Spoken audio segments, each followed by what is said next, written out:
A pleasant good morning everyone. So today in this class we are going to discuss mainly about some historical facts. So such as about UNO. So ఇది అందరికీ తెలిసిందండి. UNO United nation organisation అంటూ ఉంటాం. So దాన్ని తెలుగులో మనం ఐక్యరాజ్య సమితి అంటామండి. So UNO stands for united nation organisation. So దాన్ని మనం తెలుగులో ఐక్య రాజ్య సమితి అంటాం. సో అది ఎలా ఏర్పడింది, అది ఎప్పుడు ఏర్పడింది, so when did this UNO was form and what are the main objectives of this UNO and what are the different agencies of this UNO and what are the main duties of this UNO and different abbreviations and దాని యొక్క ఆబ్జెక్టివ్స్ ఏంటి, so everything ఈరోజు మనం చూద్దాం. So today we're going to discuss mainly about two topics. So one is about UNO.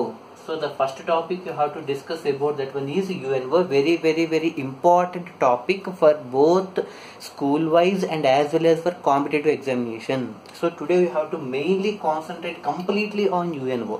So అసలు first importance మనం ఇవ్వాల్సింది ఎక్కువగా UNO గురించి వాళ్ళు తెలుసుకోవాలండి. So united nation organisation. And the second topic I am going to cover is about the Panchasheel.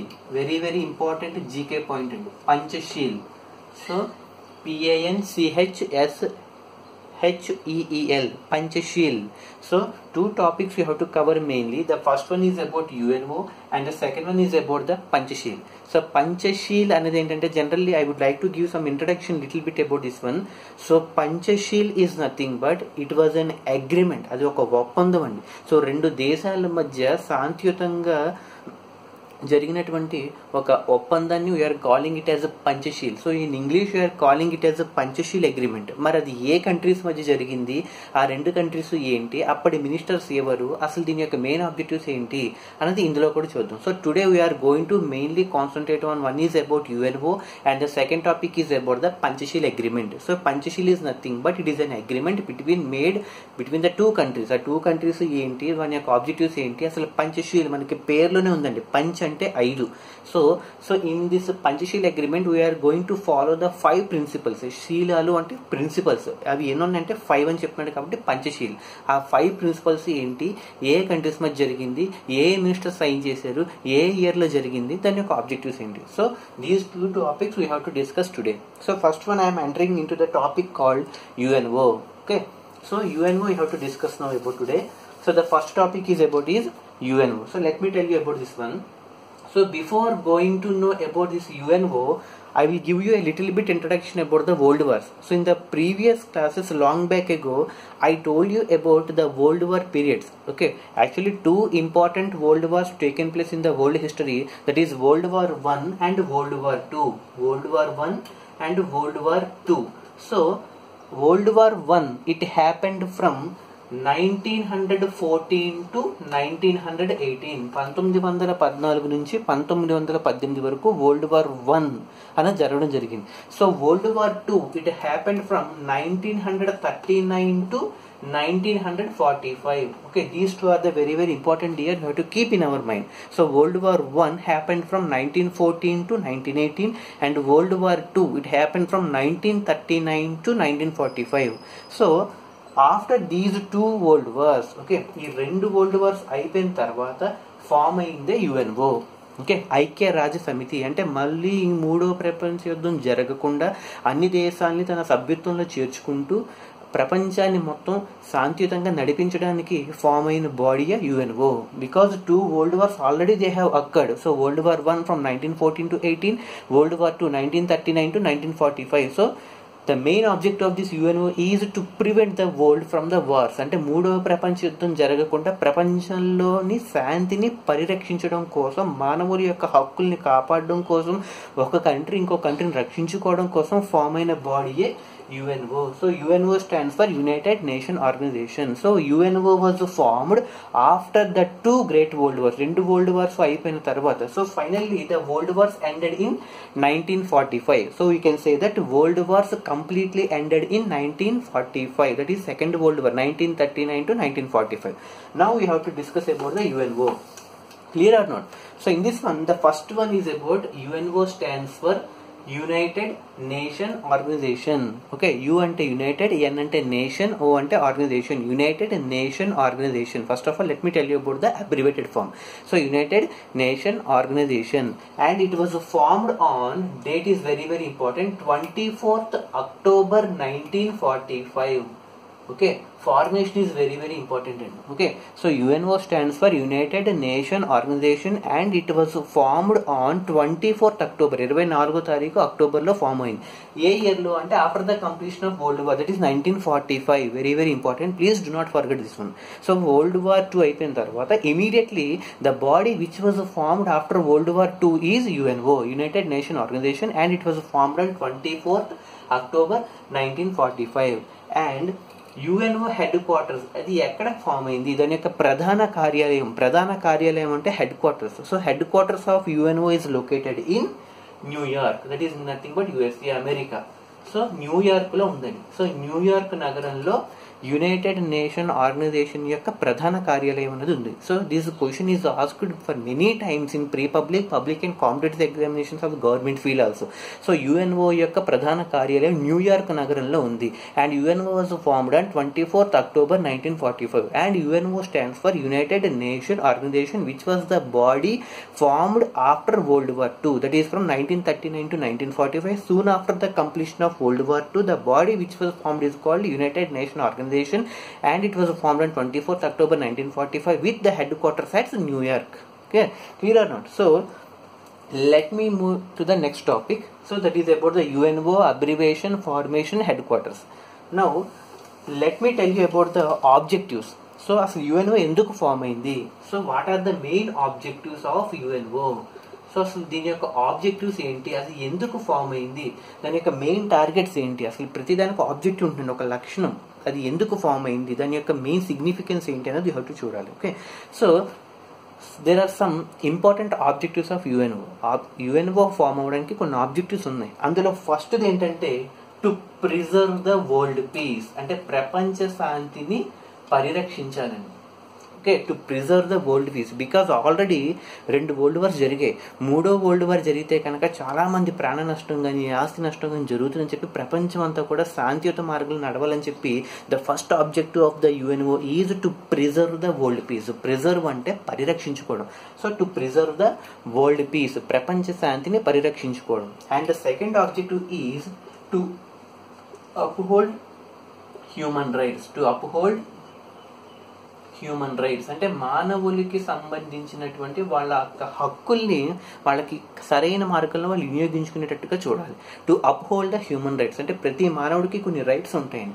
So ఆ human రైట్స్ని ఎటువంటి సందర్భంలో కూడా భంగం కలిగించకుండా వాటిని అప్హోల్డ్ చేసి కరెక్ట్గా నెరవేర్చాలి. To uphold the human rights, to preserve the world piece.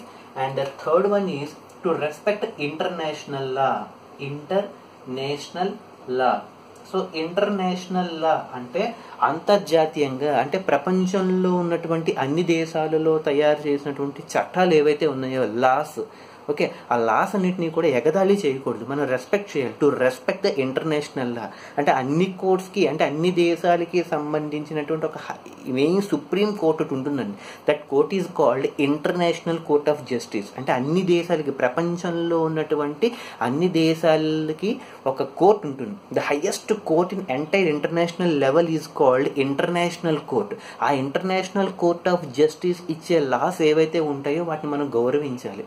Okay, that is the third important objective of the UNO. The first one is to preserve the world peace, and the second objective is to uphold the human rights. ప్రపంచ శాంతిని పరిరక్షించుకుంటూ మానవుని యొక్క హక్కుల్ని భంగం కలిగించకుండా సక్రమైన మార్గంలో నడిపించుకుంటూ to uphold the human rights, to preserve the world peace, to respect the international law. ప్రపంచంలో ఉన్నటువంటి అంతర్జాతీయ న్యాయాన్ని మనం గౌరవించాలి. And the last important objective is to promote social progress. Social progress. So social progress అంటే ఏంటంటే, సోషల్ అంటే సమాజం, ప్రోగ్రెస్ అంటే అభివృద్ధి, అంటే సమాజ శ్రేయస్సు, సమాజ అభివృద్ధిని కోరుకుంటూ ఒక మానవుని యొక్క జీవితం అనేది మెలగాలి. So these are the 4 important objectives of UNO. So let me tell you in detail. The first one is to preserve the world peace, and the second one is to uphold the human rights, and the third one is to respect the international law, అంటే international court of justice ఇచ్చే న్యాయాలు లేదా చట్టాలు ఏవైతే ఉన్నాయో వాటిని గౌరవించాలి ఖచ్చితంగా. And the fourth one is about to promote the social progress. Social progress అంటే సమాజ శ్రేయస్ని తోడ్పడాలి, సమాజ అభివృద్ధికి ప్రతి మానవుడు కూడా కృషి చేయాలి. ఆ కృషి చేయడానికి వాళ్ళకి ఇచ్చే హక్కుల్ని మనం అప్హోల్డ్ చేయాలి, to uphold the human rights and to promote the social progress. So these are the important objectives of UNO. Clear or not? So 3 topics I already covered. The first one is about the UNO and its formation with headquarters with abbreviated form, and the next topic is about the objectives of UNO. Clear or not? So now I am going to the next session, organs of UNO. అసలు UNO form అయ్యాక దానికి ఉన్నటువంటి organs. Okay, so organs of యుఎన్ఓలో ఉన్నటువంటి organs ఏంటి అంటే UNO 24th October 1945 form అయిన తర్వాత అది డిఫరెంట్ ఆర్గన్స్ కింద ఉంటున్నాను. అంటే అన్ని ఆర్గన్స్ కి ఎంటైర్ కంట్రోల్, మనకి లెజిస్లేచర్, జ్యుడిషియరీ, ఎగ్జిక్యూటివ్ ఎలా అయితే ఉంటాయి organs, in the same way UNO was having 6 different bodies. Okay, మొత్తం UNO కింద పనిచేసే సంస్థలు ఎన్ని ఉన్నాయండి?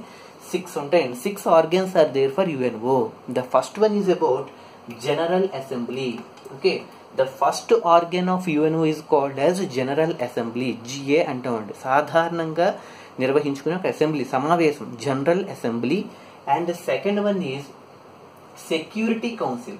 Okay, so general assembly and the second one is security council and the third one is economic and social council. Okay, ఆర్థికంగా చూస్తుందండి, economic and social council.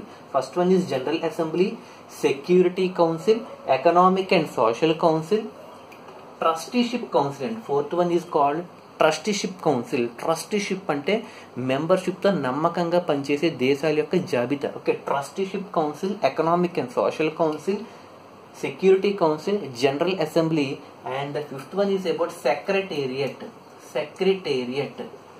So secretariat, and the last one is ICJ, International Court of Justice. ఇందాక objectives చెప్పినప్పుడు ఇదే.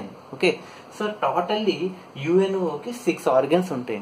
So ఈ 6 organs ని సరైన క్రమంలో నిర్వహించే బాధ్యత UNO. So UNO was formed on 24th October 1945 with UNO formed as New York as the headquarters with 6 different organs. The first organ is called General Assembly, Security Council, Economic and Social Council, Trusteeship Council, International Court of Justice ICJ, International Court of Justice, and Secretariat. So total we will be having 6 organs of UNO.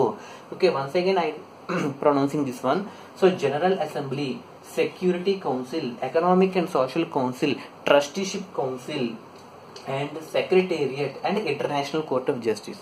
So out of all these, ICJ and Security Council are very important. So out of 6 organs, Security Council and International Court of Justice is very important. So out of these 6 organs, in Security Council of UNO, అంటే UNO లో ఉన్నటువంటి security council బాడీలో 5 countries కి permanent membership ఉందండి.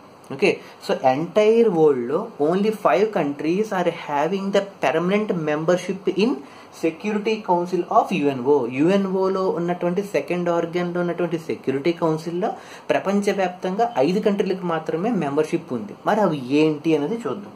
So USA, UK, USSR, France and China. Okay, so these are the only 5 countries which are having a permanent membership in Security Council of UNO. అంటే ఈ security కౌన్సిల్లో ఇవే కాకుండా remaining countries కూడా ఉంటాయి, but అవి add అవుతూ ఉంటాయి, వెళ్తూ ఉంటాయి, వస్తూ ఉంటాయి. బట్ ఈ 5 కంట్రీస్ మాత్రం permanent membership, life long. Okay, so ఈ UNO ఉన్నంత కాలం ఈ సెక్యూరిటీ కౌన్సిల్లో ఈ 5 కంట్రీస్ పెర్మనెంట్ గా ఉంటాయి. So that wise security council is having 5 permanent membership countries. Those are called USA, UK, USSR, France and China. USA, America, UK, England, USSR, Russia, France and China. So ఈ 5 countries కి ఒక permanent membership ఉంది. So వాటికి ఒక complete decision తీసుకునే power ఉంది. అంటే ఏదైనా ఒక నాన్ పర్మనెంట్ కంట్రీ ఒక డెసిషన్ తీసుకొస్తే ఈ 5 కంట్రీస్ లో ఏదో ఒక కంట్రీ దాన్ని రిజెక్ట్ చేయొచ్చు. అంటే ఏదైనా ఒక చిన్న కంట్రీ ఒక అడ్వైస్ తీసుకొస్తే ఈ 5 కంట్రీస్ లో ఏదో ఒక కంట్రీ దాన్ని రిజెక్ట్ చేయొచ్చు. అంటే ఇన్వాలిడ్ చేసే హక్కు వీళ్ళకి మాత్రమే ఉంది. So these 5 countries are having such a power to make a decision invalid. అంటే ఏదైనా ఒక చిన్న దేశం ఒక అపాయింట్మెంట్ కానీ ఒక అడ్వైజర్ కానీ తీసుకొస్తే ఈ 5 కంట్రీస్ లో ఏ కంట్రీకి అయినా సరే దాన్ని రిజెక్ట్ చేసి ఇన్వాలిడ్ చేసే పవర్ దానికి ఉంది. ఆ పవర్ ని మనం we are calling it as veto power, V E T O, veto power. So veto power అన్ని కంట్రీస్ కి ఉండదండి. Only the permanent countries of security council of UNO. ఈ veto power is not belonging to all the countries, only it belongs to the 5 permanent members of security council. Very very important. అంటే ఏదైనా ఒక decision ని invalid చేస్తూ reject చేసే power కేవలం ఈ 5 countries కి మాత్రమే ఉంది. USA, UK, USSR, France and China. So these are the permanent members of security council of UNO.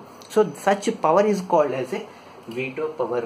Clear or not? So veto power is nothing but the power which is being exercised by the permanent members of Security Council like USA, UK, USSR, France and China, which is a body of UNO. That power is called as a veto power to make a decision invalid.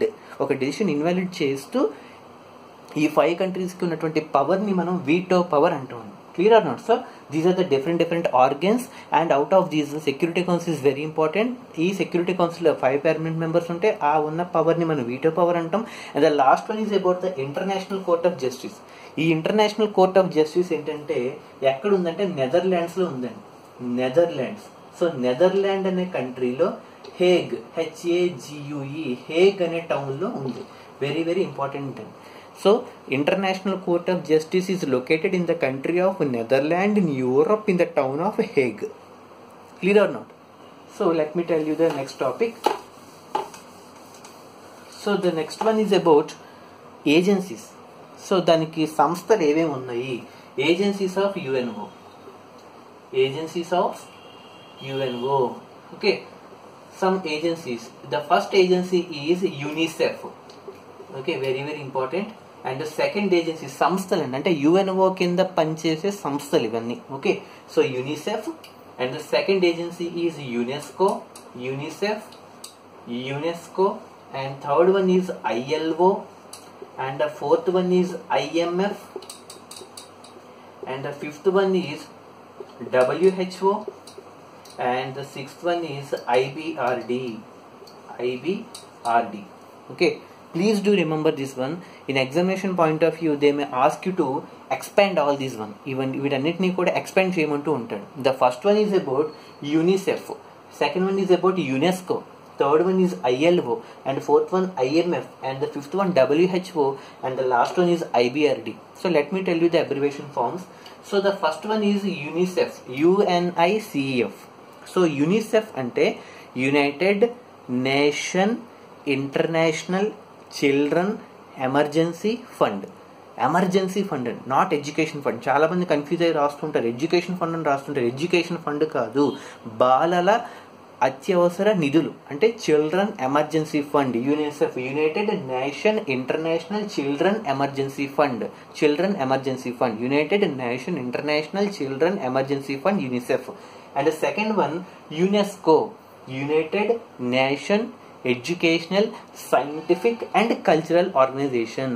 UNESCO అంటే united nation, E అంటే educational, S అంటే scientific, C cultural, O అంటే organization. UNESCO అంటే united nation educational, scientific and cultural organization.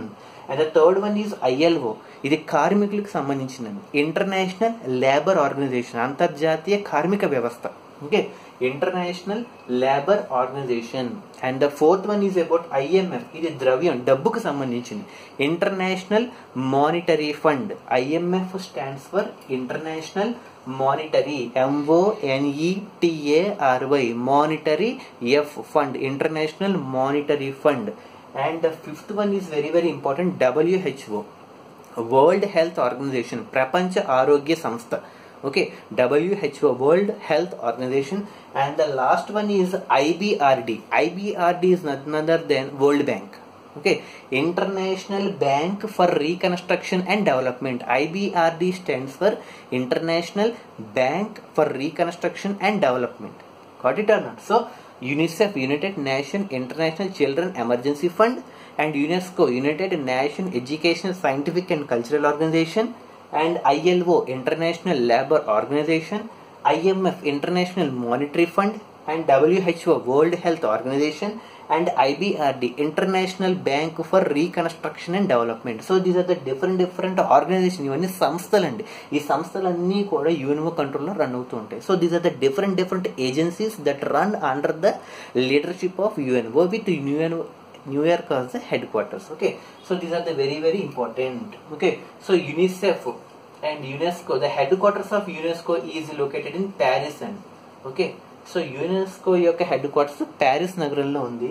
And WHO, world health organization యొక్క headquarters జెనీవాలో ఉందండి. GENEVA, Geneva. Examination point of వ్యూలో ఒక్కోసారి అడుగుతూ ఉంటాడు. So the headquarters of WHO, world health organization is located in Geneva, and where the headquarters of UNESCO is located in Paris.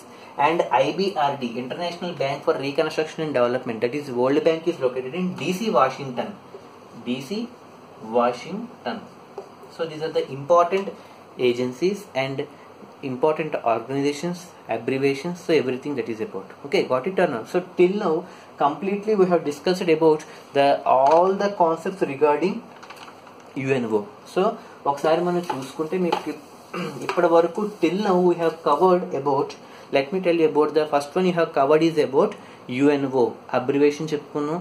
UNO, its formation, headquarters, objectives, different agencies, different abbreviations with headquarters and objectives with veto power, security council, ఇవన్నీ కూడా discuss చేసుకోవడం జరిగింది. So this is about the complete information about that UNO, United Nations Organization. Okay, so UNO, once again I would like to tell you in brief, United Nations Organization which was formed on 24th October 1945 with New York as a headquarters, and it is having 6 different organs, and the 6 organs are General Assembly, Security Council, Economic and Social Council, Trusteeship Council, International Court of Justice, and Secretariat. And there are 4 main objectives of this UNO. The first one is to preserve the world peace, and the second one is to uphold the human rights, the third one is to respect the international law, and the fourth one is about to promote the social progress.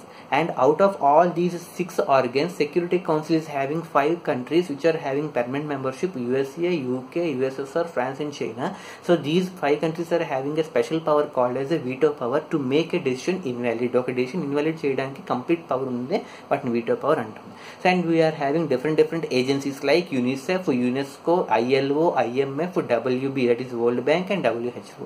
So this is about the complete information about the United Nations Organization which was formed after the completion of World War II. Okay, in the next class we shall concentrate mainly on the Panchashil policy. So till now I hope that everyone have got a clarity. Okay, have a nice day, take care. In the next class we shall proceed with the Panchashil agreement. Okay, thank you everyone.